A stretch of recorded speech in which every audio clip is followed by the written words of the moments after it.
Hey guys, this is Sonu Alawat लेकर आ चुका हूं हर संडे की तरह दी करंट अफेयर शो का एपिसोड नंबर 48, जिसमें हम लास्ट वीक यानी कि 12 सितंबर से लेकर 19 सितंबर तक के सभी मोस्ट इंपोर्टेंट एकदम फिल्टर्ड करंट इवेंट्स डिटेल के साथ डिस्कस करने वाले हैं। फ्रेंड्स, याद रखिएगा, आने वाले किसी भी कॉम्पिटिटिव एग्जाम में इससे बाहर एक भी करंट अफेयर का क्वेश्चन आपको नहीं मिलेगा, इसलिए बिल्कुल फोकस के साथ हर एक एपिसोड को फॉलो करते रहिएगा।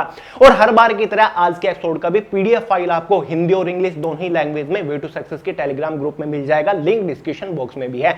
तो चलिए फ्रेंड्स, आज का एपिसोड बहुत ही इंपॉर्टेंट और इंटरेस्टिंग है, इसलिए प्रॉपर नोट्स मेंटेन करते हुए चलना है, जैसे कि मैं आपको हमेशा बोलता हूं। और हां, जिन लोगों ने अभी तक वे टू सक्सेस की लास्ट 12 मंथ वाली करंट अफेयर की बुक परचेज नहीं की, फटाफट परचेज करके प्रिपरेशन शुरू कर दीजिए, लिंक डिस्क्रिप्शन बॉक्स में है। बात करते हैं आज के एपिसोड के first most important current event के बारे में, जो कि है प्रधानमंत्री मोदी ने संसद टीवी को किया लॉन्च, ओटीटी प्लेटफॉर्म पर भी होगा उपलब्ध। फ्रेंड्स, हाल ही में बुधवार 15 सितंबर को प्रधानमंत्री नरेंद्र मोदी और राज्यसभा के सभापति और वाइस प्रेसिडेंट वेंकैया नायडू ने मिलकर एक नए गवर्नमेंट चैनल की शुरुआत की है, जिसका नाम है संसद टीवी। फ्रेंड्स, फरवरी 2021 में मैंने आपको एक एपिसोड में यह कवर करा दिया था कि जो ऑलरेडी दो गवर्नमेंट चैनल चल रहे थे, यानी कि एक था हमारा लोकसभा चैनल और एक था राज्यसभा चैनल, दोनों का विलय हो गया, यानी कि दोनों आपस में जुड़ गए हैं और एक नया चैनल बनाया गया है जिसका नाम है संसद टीवी। फाइनली 15 सितंबर को इसका उद्घाटन हो चुका है, यानी कि इसकी शुरुआत हो चुकी है। और फ्रेंड्स, इससे रिलेटेड एक और फैक्ट मैंने आपको बताया था, जो संसद टीवी के सीईओ चीफ एग्जीक्यूटिव ऑफिसर चुने गए हैं, वो सेवानिवृत्त आईएएस अधिकारी रवि कपूर चुने गए हैं। याद रखिएगा, मैंने आपको बताया था, ठीक है।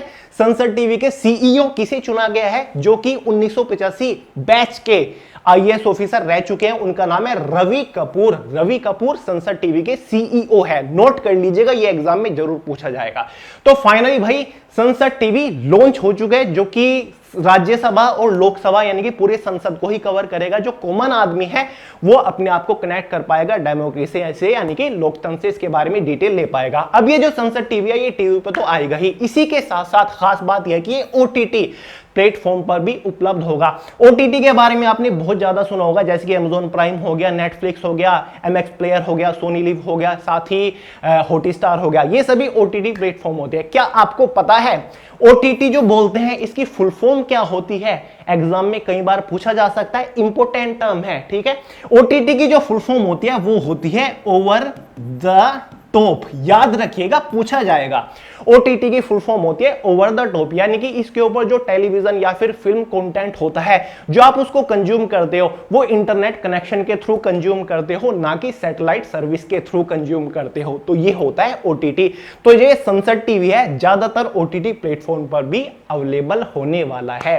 तो याद रखिएगा, ये दो चैनल जो कि ऑलरेडी चल रहे थे, राज्यसभा और लोकसभा टीवी, इनको एक जगह मिलाकर ये नया टीवी बनाया गया है, जिसका नाम है संसद टीवी। याद रहेगा।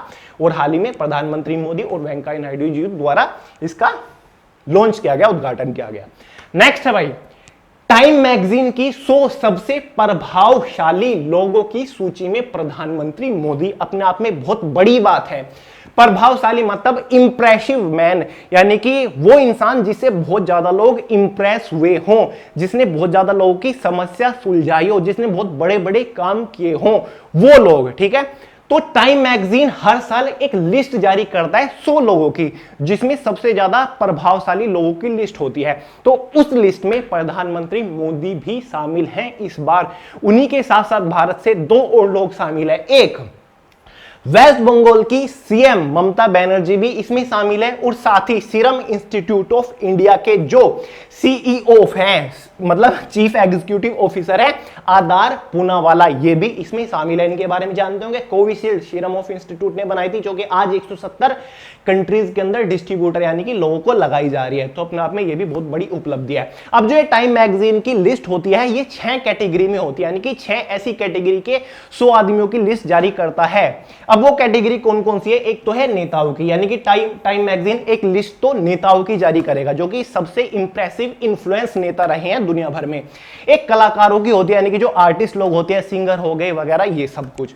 एक होता है हमारा पायनियर, साथ ही आइकन होते हैं, टाइटन, और साथ ही अन्वेषक, यानी कि जो इन्वेस्टिगेटर होते हैं। ये 6 कैटेगरी की लिस्ट जारी करता है। जो मोदी जी हैं वो ऑब्वियसली नेता की लिस्ट में आए हैं, और साथ ही जो मतलब ममता बनर्जी है, ये भी नेताओं की लिस्ट में ऑब्वियसली आई है। और नेताओं की लिस्ट में बात करें तो जो अमेरिका के राष्ट्रपति है जो बाइडन, वो भी इंप्रेसिव लिस्ट में शामिल है, यानी कि इस टाइम मैगजीन की लिस्ट में शामिल है। साथ ही पूर्व राष्ट्रपति डोनाल्ड ट्रंप भी है, बोरिस जॉनसन भी है, और जो वाइस प्रेसिडेंट है अमेरिका की हैरिस, ठीक है, कमला हैरिस, वो भी इसमें शामिल है, ठीक है, और इसमें प्रधानमंत्री मोदी भी शामिल है। तो अपने आप में बड़ी बात है। और आधार पूनावाला के बारे में आप जानते होंगे, सीरम इंस्टीट्यूट जो है उसके ये सीईओ हैं। एग्जाम में ये भी क्वेश्चन बन सकता है, जो सीरम इंस्टीट्यूट ऑफ इंडिया है उसके चेयरमैन या फिर मैनेजिंग डायरेक्टर एमडी कौन है। तो मैंने यहां पर लिख दिया है, जो सीरम इंस्टीट्यूट ऑफ इंडिया के एमडी हैं या फिर चेयरमैन है वो डॉक्टर साइरस एस पूनावाला है। याद रखिएगा, आजकल सीरम इंस्टीट्यूट ऑफ इंडिया बहुत ही ज्यादा ट्रेंडिंग में चल रहा है, क्योंकि जो कोविशील्ड वैक्सीन है ये इन्होंने ही बनाई है, इन्होंने ही भारत को दी है, इन्होंने ही दुनिया भर को दी है, और ये भारत के एक बहुत ही बड़ी बायोकेमिकल कंपनी है। याद रहेगा यार ये चीज। तो ये भी इस लिस्ट में शामिल है, यानी कि ये भी इंप्रेसिव जो प्रभावशाली लोगों की लिस्ट है ये भी उसमें शामिल है, क्योंकि काम ही इतना बड़ा किया है। तो चलिए फ्रेंड्स, याद रहेगा, क्लियर है। लिस्ट किसने जारी की? ये टाइम मैगजीन की लिस्ट है, जो कि हर बार सबसे भरोसेमंद लिस्ट इसको माना जाता है, टाइम मैगजीन की जो रिपोर्ट आती है। भारत और सिंगापुर ने यूपीआई और पे नाउ को जोड़ने की परियोजना शुरू की। यूपीआई के बारे में आप अच्छे से जानते होंगे, यूनिफाइड पेमेंट इंटरफेस, यानी कि भारत का एक ऐसा पेमेंट इंटरफेस है जिसके थ्रू आप ट्रांजैक्शन काफी इजी और फास्ट तरीके से कर सकते हो। जहां पर भी आज देखते हो आप चाउमीन भी खाने जा रही हो तो फटाफट मोबाइल निकालो और आपने किसी भी वॉलेट से, पेटीएम वगैरह, गूगल पे से भेज दिया क्यूआर कोड स्कैन करके। तो यही है, यूपीआई के थ्रू ट्रांजैक्शन जाती है। तो जैसे इंडिया में यूपीआई चलता है फास्ट ट्रांजैक्शन के लिए, ऐसे ही सिंगापुर के अंदर पे नाउ का इस्तेमाल किया जाता है फास्ट और इजी ट्रांजैक्शन के लिए।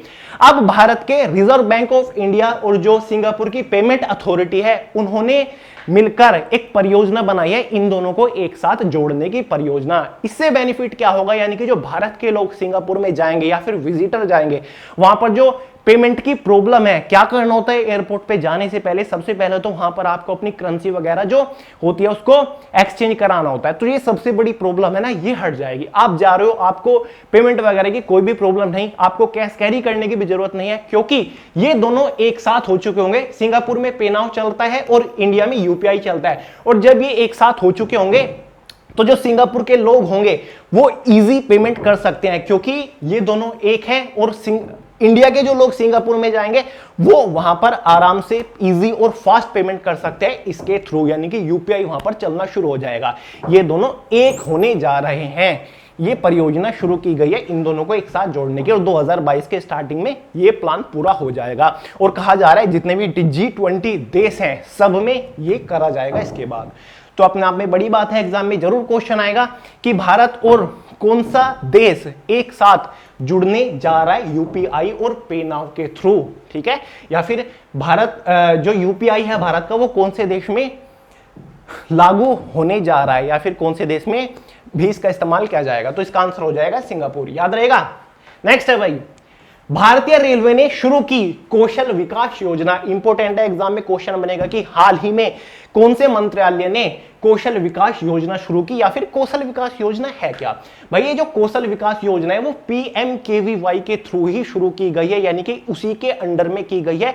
प्रधानमंत्री कौशल विकास योजना जो है ना, ये उसी की ही एक श्रेणी है, उसी की ही एक कैटेगरी रहने वाली है। इसमें क्या होगा, इसमें रेलवे ने तय किया है जो 50,000 ऐसे युवा हैं, ठीक है, यूथ है, उनको ट्रेनिंग दी जाएगी 4 कैटेगरी के अंदर रेलवे की तरफ से, यानी कि एक अप्रेंटिसशिप ये होगी एक तरीके से। 4 कौन कौन से ट्रेड है फिलहाल, इसमें एक फिटर ट्रेड है, एक इसमें वेल्डर ट्रेड है, साथ ही मशीनिंग ट्रेड है, और इसमें इलेक्ट्रॉनिक्स ट्रेड है। ये कहा गया रेलवे के थ्रू कि जो ये 4 ट्रेड है ना, किसी भी बड़ी इंडस्ट्री में इन चारों ट्रेड की बहुत ही ज्यादा जरूरत होती है, यानी कि ये बेस है। तो हम ज्यादा से ज्यादा लोगों को इन चारों ट्रेड में स्किल प्रोवाइड करेंगे, इनको एक अप्रेंटिस प्रोवाइड करेंगे, उनको सर्टिफिकेट प्रोवाइड करेंगे, जिसके बाद ज्यादातर इंडस्ट्रीज में उनके लिए जॉब की अपॉर्चुनिटीज बढ़ जाएंगे, क्योंकि ऑलरेडी उनके पास ये एक सर्टिफिकेट होगा, क्योंकि उनके पास एक एक्सपीरियंस, एक अप्रेंटिस होगा इलेक्ट्रीशियन से रिलेटेड, मशीनिंग से रिलेटेड, वेल्डर से रिलेटेड, फिटर से रिलेटेड। तो ये बहुत बढ़िया काम है और ये जो होने वाले बिल्कुल फ्री है, यानी कि 50,000 युवाओं को ये बिल्कुल फ्री अप्रेंटिस एक तरीके से ट्रेनिंग दी जाएगी इन चारों ट्रेड में। शुरुआत में ये 17 सितंबर से शुरू किया गया है। इसमें फिलहाल ये 4 ही ट्रेड है, धीरे धीरे ट्रेड भी बढ़ाए जाएंगे, यानी कि जो ट्रेनिंग के स्किल है वो भी अलग अलग कराए जाएंगे। और ये किस दिन लॉन्च किया गया है? प्रधानमंत्री मोदी के 71वें जन्म दिवस पर इसको लॉन्च किया गया है, क्योंकि उसी दिन मोदी जी का जन्मदिन भी था और इसी दिन विश्वकर्मा जयंती भी थी, पूजा थी। ठीक है, तो याद रखिएगा, रेलवे मिनिस्टर ने इसकी फाइनली अनाउंसमेंट की है। नए रेलवे मिनिस्टर कौन है? अश्विनी वैष्णव। अश्विनी वैष्णव नए रेलवे मिनिस्टर है भाई, याद रखिएगा यार, याद रहेगा ना। मुझे लगता है कि आप नोट नहीं कर रहे होंगे। कौशल विकास योजना भारतीय रेलवे ने शुरू की है, नोट करते हुए चलेगा फ्रेंड्स। इतने फिल्टर्ड कंटेंट है कि आप सोच भी नहीं सकते, इतनी मेहनत पूरा वीक आपके लिए कोई नहीं करता। रोज डेली सुबह सुबह लेके आ जाते हैं 30-40 करंट अफेयर। डेफिनेटली कोई फायदा नहीं होगा जब तक आप फिल्टर करके नहीं पढ़ोगे। तो एकदम फिल्टर्ड कंटेंट आपके लिए मैं लेकर आता हूं। नेक्स्ट है भाई इंपोर्टेंट डेट्स आ गई, जैसे कि आप तो फॉर्मेट जानते हो वे टू सक्सेस के दी करंट अफेयर शो का। उस वीक जितने भी महत्वपूर्ण दिवस रहे हैं सबको हम थीम के साथ कवर करेंगे। देखिए इस बार कुछ इंपोर्टेंट दिवस हैं, एग्जाम में ये बहुत बार पूछा जाता है। 16 सितंबर को विश्व भर में विश्व ओजोन दिवस मनाया जाता है। हाल ही में फ्रेंड्स 16 सितंबर गया, तो इसी दिन दुनिया भर में विश्व ओजोन दिवस या फिर वर्ल्ड ओजोन डे के रूप में मनाया गया है। आपको बता दूं, हमारा जो एटमॉस्फेयर है, हमको एक जो परत है, एक गैस है, ओजोन गैस है, वो हमें सुरक्षित रखती है, यानी कि ये एक सुरक्षा कवच है।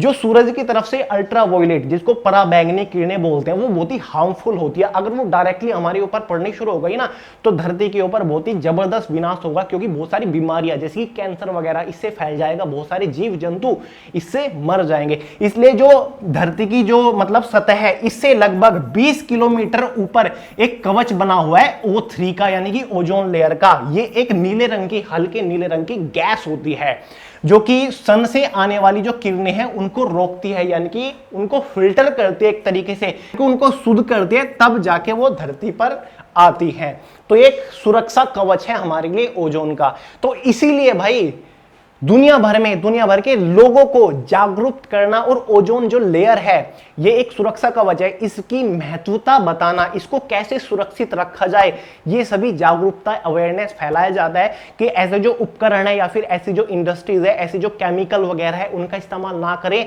या फिर कूड़ा कचरा जो होता है उनको मत जलाए, क्योंकि इससे जो ओजोन लेयर है उसको हार्म पहुंचता है, वो डिस्ट्रॉय हो रही है, वो नष्ट हो रही है। और ये कहा जा रहा है कि धीरे धीरे ओजोन लेयर हल्की पड़ती जा रही है, यानी कि वीक पड़ती जा रही है, जिसकी वजह से धरती के ऊपर तापमान भी बहुत ही जबरदस्त तरीके से बढ़ता जा रहा है। तो ओजोन लेयर को कैसे संरक्षित रखा जाए, कैसे इसको बचाया जाए, कैसे इसकी सुरक्षा की जाए, इसलिए लोगों को जागरूक करने के लिए हर साल 16 सितंबर को विश्व भर में विश्व ओजोन दिवस मनाया जाता है। हर साल ये एक अलग थीम के साथ मनाया जाता है। इस बार जो इसका थीम था वो देखिए, मॉनिट्रियल प्रोटोकॉल, हमें हमारे भोजन और टीकों को ठंडा रखना है।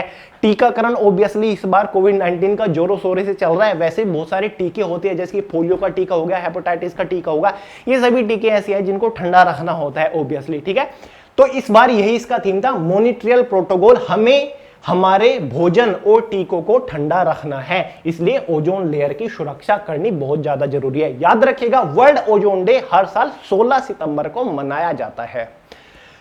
नेक्स्ट है 15 सितंबर को इंजीनियर्स डे मनाया जाता है। हाल ही में 15 सितंबर गया है, तो इसी दिन इंजीनियर्स डे के रूप में मनाया गया, और ये 15 सितंबर को केवल भारत के अंदर ही मनाया जाता है, ये भी याद रखिएगा। इंजीनियर्स डे इसलिए मनाया जाता है, जो भारत के अंदर हमारे इंजीनियर्स हैं, अभियंता हैं, उनको सम्मान प्रदान करने के लिए, उनकी सराहना करने के लिए, ठीक है, यह दिवस मनाया जाता है। यह दिवस कब से मनाना शुरू हुआ था, किसके उपलक्ष्य में मनाना शुरू हुआ था, वो आप यहां पर देख लीजिए। 15 सितंबर 1860 को विश्वेश्वर का जन्म मैसूर कर्नाटक के कोलार जिले में हुआ था। ये स्क्रीन के ऊपर आप देख रहे हैं, इनका पूरा नाम है सर मोक्षागुंडम विश्वेश्वराय। ठीक है, सर मोक्षगुंडम विश्वेश्वराय, ठीक है, कर्नाटक के रहने वाले थे। ये एक इंजीनियर थे जिन्होंने भारत के अंदर बढ़ते पानी से होने वाली समस्याओं को सुलझाने के लिए बहुत बड़े बड़े कदम उठाए। भारत के अंदर बहुत बड़े बड़े ब्रिज बनाए, बहुत बड़े बड़े डैम बनाने में इनकी बहुत बड़ा योगदान रहा है। और इनको इसीलिए 1555 में भारत का जो सर्वोच्च सम्मान है भारत रत्न से भी नवाजा जा चुका है 1955 में। भाई इनका नाम जरूर याद रखिएगा, श्री मोक्षागुंडम विश्वेश्वराय इनका नाम था। और साथ ही कर्नाटक मैसूर जिले के रहने वाले थे। 1860 में इनका जन्म हुआ था, 1962 में इनका देहांत हुआ था। तो इन्हीं की जयंती के उपलक्ष्य में 1995 से ये दिवस मनाना शुरू हुआ था, यानी कि 1995 से हर साल 15 सितंबर को इंजीनियर्स डे मनाना शुरू हुआ था। याद रहेगा? बिल्कुल याद रहेगा आपके। नेक्स्ट है 15 सितंबर को अंतरराष्ट्रीय लोकतंत्र दिवस मनाया जाता है। इंग्लिश में इसे बोलेंगे इंटरनेशनल डे ऑफ डेमोक्रेसी। देखिए फ्रेंड्स, लोकतंत्र एक ऐसी शक्ति है जो कि किसी भी देश की व्यवस्था को बदल सकती है। यानी कि यहां पर ना कोई राजा है और ना कोई गुलाम है, सभी को एक समान अधिकार है। हर व्यक्ति को अपनी बात कहने का प्रॉपर यहां पर अधिकार होता है। जो इंटरनेशनल डे ऑफ डेमोक्रेसी की शुरुआत हुई थी, घोषणा इसकी हुई थी, वो 2007 में संयुक्त राष्ट्र महासभा के द्वारा की गई थी। संयुक्त राष्ट्र महासभा का कहना है या फिर उनका मानना है कि विश्व के कोने कोने में एक सुशासन लागू करना, सुशासन का मतलब होता है एक अच्छी गवर्नेंस लेकर आना। जो विश्व के देश हैं वो अपने देश की व्यवस्था को, जो डेमोक्रेसी लोकतंत्र व्यवस्था है उसमें सुधार लाएं, उसको बढ़ाएं, ठीक है, उसको एक अच्छा बनाए, अच्छी गवर्नमेंट प्रोवाइड करे लोगों की मदद करने के लिए, ठीक है, लोगों को अधिकार प्रदान करे, जो कानूनी अधिकार है हर एक व्यक्ति को उनकी सुरक्षा करे, उनका संरक्षण करे। एक तरीके से यह दिवस इसलिए मनाना शुरू हुआ था। पहली बार जो अंतरराष्ट्रीय लोकतंत्र दिवस मनाना शुरू हुआ था वो 2008 में पहली बार ये संयुक्त राष्ट्र महासंघ द्वारा मनाना गया था और मनाना शुरू हुआ था। वो ज्यादातर देश के अंदर एक ही दिन मनाया जाता है। इस बार इस दिवस का जो थीम था वो था strengthening democratic resilience in the face of future crisis. Theme note कर लीजिएगा, थोड़ा सा कॉम्प्लिकेटेड है लेकिन एग्जाम में पूछा जा सकता है। नोट डाउन करिए इसको फटाफट। तो याद रखिएगा भाई, 15 सितंबर को अंतरराष्ट्रीय लोकतंत्र दिवस विश्व भर के अंदर मनाया जाता है एक स्ट्रॉन्ग लोकतंत्र यानी कि डेमोक्रेसी लाने के लिए विश्व के कोने कोने में। एक और हमारा इंपॉर्टेंट डे है, 14 सितंबर को हिंदी दिवस मनाया जाता है। आप लोग इसके बारे में जानते होंगे, सिंपल से हाल ही में 14 सितंबर गया तो इसी दिन हिंदी दिवस मनाया जाता है। हिंदी को बढ़ावा देने के लिए, देखिए हिंदी का अगर प्रयोग नहीं करेंगे तो हिंदी का विकास नहीं होगा, ऐसा गवर्नमेंट का मानना है। तो इसलिए लोगों के अंदर हिंदी की महत्वता को जगाने के लिए, हिंदी की महत्वता उनको समझाने के लिए कि हिंदी भाषा का प्रयोग ज्यादा से ज्यादा करना चाहिए, तभी तो हिंदी का विकास होगा। इसलिए यह दिवस हर साल 14 सितंबर को मनाया जाता है। और मैं आपको बता दूं, हिंदी एक ऐसी भाषा है जो कि विश्व भर के अंदर सबसे ज्यादा बोले जाने वाली भाषा के तौर पर चौथे नंबर पर आती है हिंदी। देखिए अपने आप में एक बहुत बड़ा नंबर है। और ये बात हो रही है हिंदी दिवस की, जो कि भारत के अंदर मनाई जाती है 14 सितंबर को। वर्ल्ड हिंदी दिवस यानी कि इंटरनेशनल डे ऑफ हिंदी भी मनाया जाता है, जो कि 10 जनवरी को मनाया जाता है। यानी कि हिंदी को वर्ल्ड वाइड प्रमोट करने के लिए वो दिवस मनाया जाता है और यहाँ पर भारत के अंदर ही हिंदी का ज्यादा से ज्यादा प्रयोग करने के लिए। आपको पता होगा सन 1949 में हिंदी और इंग्लिश को एज अ ऑफिशियल लैंग्वेज का अप्रूवल मिल चुका था। तो हिंदी ऑफिशियल लैंग्वेज है। भारत के अंदर लगभग 8th शेड्यूल्ड के अकॉर्डिंग 22 भाषाएं हैं, लेकिन जो ऑफिशियल लैंग्वेज है, ऑफिसेस के अंदर केवल 2 ही लैंग्वेज का इस्तेमाल होता है, हिंदी और इंग्लिश। तो याद रखिएगा हिंदी दिवस 14 सितंबर को मनाया जाता है। भूपेंद्र पटेल ने ली गुजरात सीएम पद पर शपथ। आपको पता ही होगा, हाल ही में गुजरात के जो पूर्व मुख्यमंत्री थे विजय रूपाणी, उन्होंने सीएम के पद से इस्तीफा दे दिया था और जो नए सीएम बने हैं गुजरात के वो भूपेंद्र पटेल बने हैं और इन्होंने हाल ही में शपथ भी ले ली है।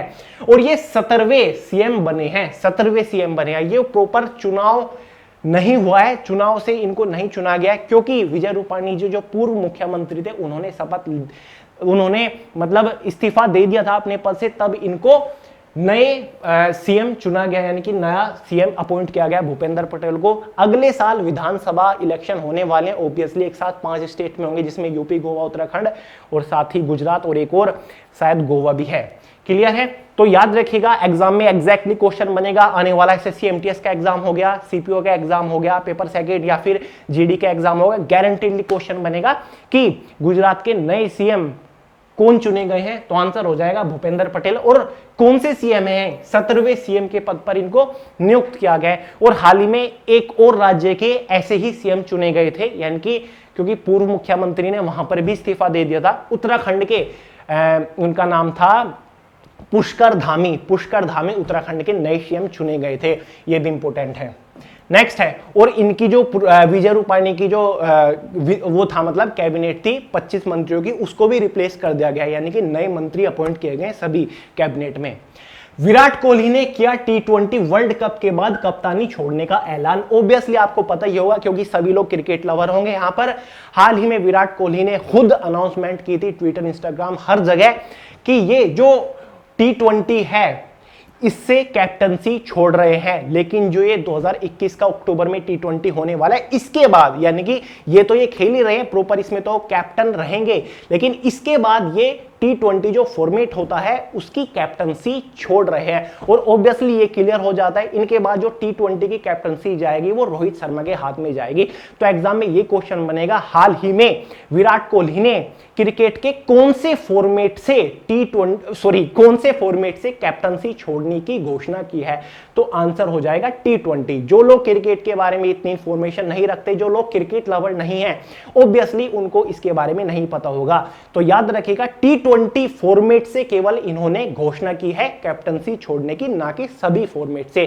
टेस्ट मैच और ये जो ओडीआई है उसके कैप्टन फिलहाल बने रहेंगे, क्योंकि इनका कहना है कि ये एक परफेक्ट बल्लेबाज है। ऑब्वियसली कौन नहीं जानता यार, धुआंधार बल्लेबाज है, और प्रेशर ऑब्वियसली ज्यादा आ जाता है, 3-3, 4-4 फॉर्मेट के ये कैप्टन है, तो ये थोड़ा भार कम होगा और ये अपने बल्लेबाजी पर प्रॉपर काम कर सकेंगे, यानी कि उसके ऊपर प्रॉपर ध्यान दे सकेंगे, इसलिए इन्होंने ये फैसला लिया है। तो ये जो होने वाला है T20 वर्ल्ड कप, अक्टूबर से स्टार्ट होने वाला है, इसमें तो ये प्रॉपर कैप्टन रहेंगे, लेकिन उसके बाद नहीं रहेगा।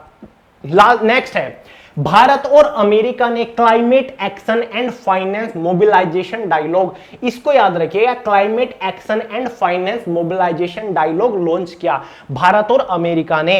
यानी कि भारत के जो पर्यावरण मिनिस्टर है, इन्वायरमेंट मिनिस्टर भूपेंद्र यादव, और उनके एक दूत अमेरिका के, ठीक है, जिनका नाम जॉन एफ कैरी, इन्होंने इसके ऊपर, यानी कि एक समझौता क्या है, एक तरीके से इसके ऊपर मीटिंग किया है, जो कि हाल ही में दिल्ली के अंदर हुई थी। इसका क्या मतलब हो गया, यानी कि भारत के अंदर जो स्वच्छ ऊर्जा और साथ ही स्वच्छ पर्यावरण, जो एटमॉस्फेयर चेंज है, ठीक है, जो जलवायु परिवर्तन है, उसको बढ़ावा देने के लिए, यानी कि स्वच्छ एनर्जी को बढ़ावा देने के लिए, स्वच्छ ऊर्जा बनाने के लिए, एक स्वच्छ पर्यावरण देने के लिए ये शुरुआत की गई है। ठीक है, इसके ऊपर काम करेंगे दोनों देश एक साथ मिलकर, यानी कि अमेरिका के अंदर भी स्वच्छ ऊर्जा और जलवायु परिवर्तन के ऊपर काम होगा और साथ ही भारत के अंदर भी काम होगा। तो ये याद रखिएगा, climate action and finance mobilization dialogue किन किन देशों के बीच हुआ है, भारत और अमेरिका के बीच में हुआ है।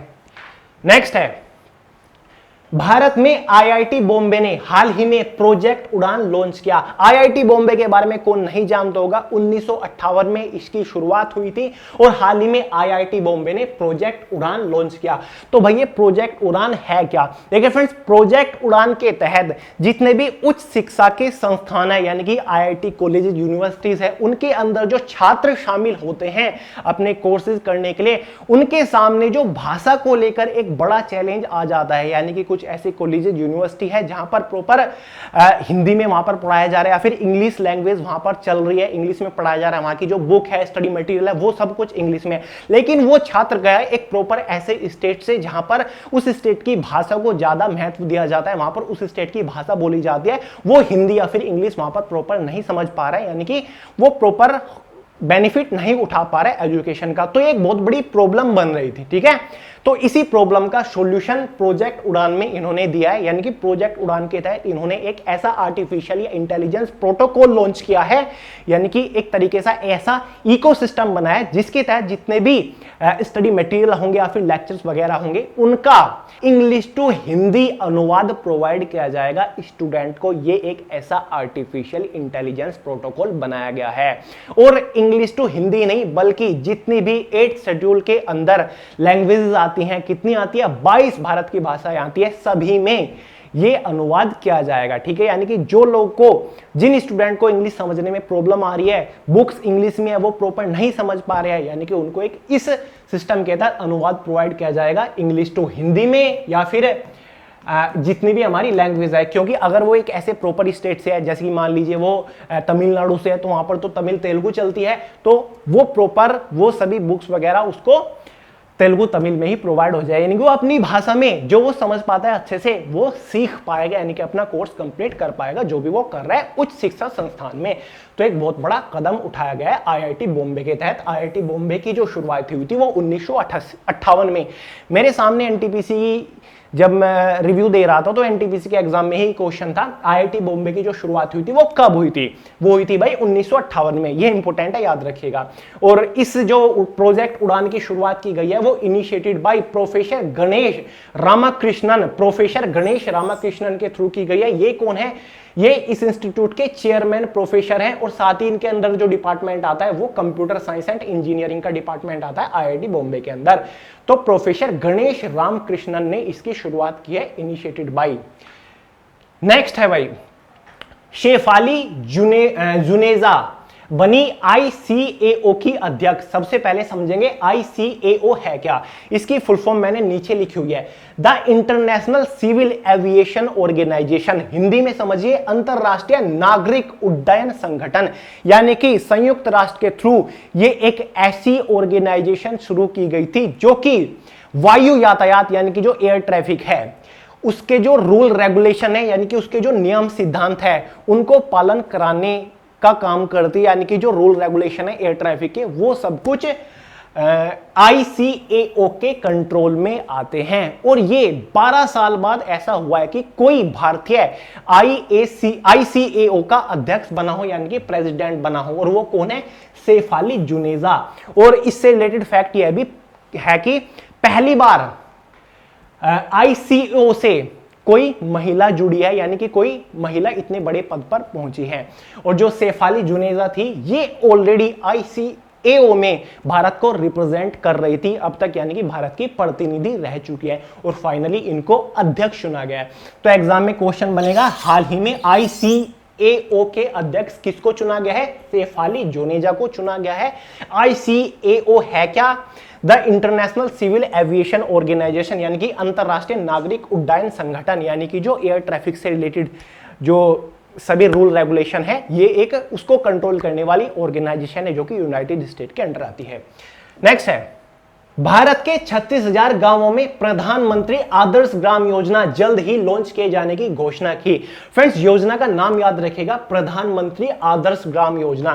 फ्रेंड्स हाल ही में भारत के उन 36,000 आदिवासी गांवों के अंदर यानी कि ट्राइबल विलेजेस के अंदर इस योजना को शुरू किए जाने की घोषणा हो चुकी है। और टोटल गांवों की संख्या देख लीजिए 36,000, जैसे कि हाल ही में असम के 1700 गांवों को लिस्टेड भी किया जा चुका है जिनको आदर्श गांव बनाया जाएगा इस योजना के तहत, यानी कि प्रधानमंत्री आदर्श ग्राम योजना के तहत। आदर्श का मतलब आइडियल बनाया जाएगा, यानी कि जो सभी सर्विसेज है उनके अंदर अवेलेबल कराई जाएगी अच्छे तरीके से। जैसे कि उन गांवों के अंदर जो बिजली है वो अच्छे से 24 आवर प्रोवाइड कराने की सुविधा दी जाएगी। साथ ही जो गैस की प्रॉब्लम है, सिलेंडर्स है, वो लोग वहां पर प्रॉपर इस्तेमाल कर पाएंगे। ठीक है, पैसे की कमी वहां पर ऑब्वियसली नहीं होगी, लगाया जाएगा। साथ ही वाईफाई, फ्री इंटरनेट वगैरह सर्विस प्रोवाइड वहां पर की जाएगी।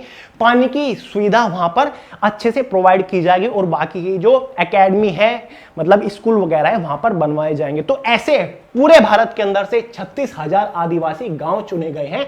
एग्जाम्पल के तौर पर मैंने आपको बताया असम से 1700 गांव इसमें चुने गए हैं। 1700 गांव की डेवलपमेंट की जिम्मेदारी है प्रधानमंत्री आदर्श ग्राम योजना। तो यार ऐसी ऐसी योजनाएं जो लॉन्च होती है ना, बड़ा अच्छा लगता है कि हाँ कुछ हो रहा है, बस ये प्रॉपर काम करती रहे तो जल्दी ही भारत में डेवलपमेंट स्पीड पकड़ेगा। तो याद रहेगा प्रधानमंत्री आदर्श ग्राम योजना, लोगो इसका प्रॉपर ये रहा। क्या है, एग्जाम में क्वेश्चन बनेगा, कितने गांवों को सुधारा जाएगा, 36,000 गांवों को। आई थिंक ये आज का लास्ट इंपॉर्टेंट करंट इवेंट था। आई होप आपने एंजॉय भी किया होगा। और अब मैं आपसे पूछता हूं कि भाई आपको सबसे इंपॉर्टेंट करंट इवेंट कौन सा लगा। नीचे कमेंट बॉक्स में कमेंट करके जरूर बताइएगा कि भैया ये सबसे इंपॉर्टेंट है, क्योंकि यार ऑब्वियसली आप कितने दिन से कॉम्पिटिटिव एग्जाम की तैयारी कर रहे हो तो आपको आइडिया लग जाना चाहिए, फीलिंग आ जानी चाहिए कि हाँ ये इंपॉर्टेंट है, मैं भी तो तैयारी कर रहा हूं। तो ये फीलिंग आपके अंदर आनी चाहिए क्योंकि इतने दिन से तैयारी कर रहे हो। तो भाई पीडीएफ आपको वे टू सक्सेस के टेलीग्राम ग्रुप के ऊपर मिल जाएगा, ज्वाइन कर लीजिएगा, लिंक डिस्क्रिप्शन बॉक्स में है, या फिर टेलीग्राम के ऊपर डायरेक्टली सर्च करिएगा, वे टू सक्सेस मिल जाएगा आपको। इंस्टाग्राम के ऊपर फॉलो कर दीजिए क्योंकि सभी इंपॉर्टेंट अनाउंसमेंट वगैरह या फिर अच्छे अच्छे मोटिवेशनल कोट आपको मिलते रहते हैं इंस्टाग्राम के ऊपर, सोनू अहलावत के नाम से मिल जाऊंगा। और चैनल को तो सब्सक्राइब करना भूलिएगा ही मत अगर आपको प्रॉपर रेगुलर बेसिस पर वीडियोस और दी करंट अफेयर शो का एपिसोड चाहिए। तो हर संडे शाम 5 बजे दी करंट अफेयर शो का एक एपिसोड आता है जो कि बहुत इंपॉर्टेंट है, एग्जाम में इससे बाहर क्वेश्चन नहीं बनेगा। तो भाई फॉलो करते रहिए रेगुलर बेसिस पर। और करंट अफेयर की बुक जरूर परचेज कर लीजिएगा क्योंकि अगस्त 2020 से लेकर सितंबर 2021 तक के सभी मोस्ट इंपोर्टेंट करंट इवेंट इसमें कवर किए गए हैं। फुल एक्सप्लेनेशन डिटेल के साथ एमसीक्यू टॉपिक वाइज भी कवर किए गए हैं। ठीक है, लिंक डिस्क्रिप्शन बॉक्स में फ्लिपकार्ट पर भी अवेलेबल है। तो चलिए फ्रेंड्स, आपसे अलविदा लेता हूं, मिलते हैं अगली वीडियो में बहुत जल्द, तब तक के लिए जय हिंद।